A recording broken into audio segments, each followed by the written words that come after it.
风台期间，新北市瑞丰的雨水量是真惊人。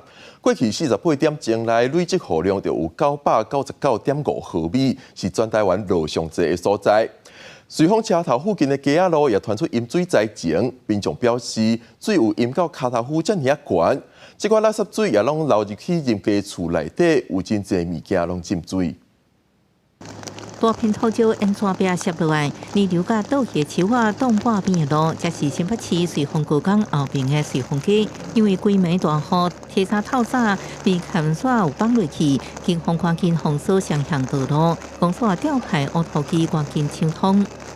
大概清出一条可以供一台车通行的空间呐，只是现在这个我们应该会持续把它继续的清理，看能不能尽速把这边给抢通，盖帆布上去之后，它通行会比较好。高浪内瑞丰头街前一暗同款传出灾情，根据气象处统计，迄时阵是雨量达到80毫米，雨量伤过济，排水系统无法度排水，水捌淹到大人的脚头区，土水也灌入民众厝内。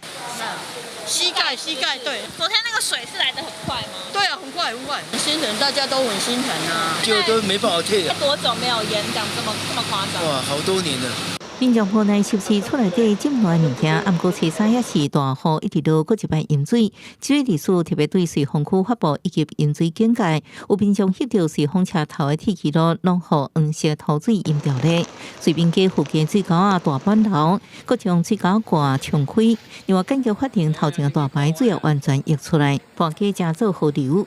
但是我头前水边有种船，看无啦。雨水一直冲，瑞丰新丰里强庙后山顶落落去大石头，弄破厝顶出现一个惊人的大坑。好在迄时阵无人伫庙内，无伤亡。毋过有人赛车经过水帘洞附近，发现山边出现真强的水墙，提醒经过居民爱注意。瑞芳在过去12个小时里面，全台雨量下最多，总雨量12小时里面达到338.5毫米，尤其到了现在这个时刻里面，已经下到将近500米。新北市长侯友宜指出，部分大溪淹水的瑞丰居民已经请公所协助安置，已经撤离92人，安顺阁撤离160人。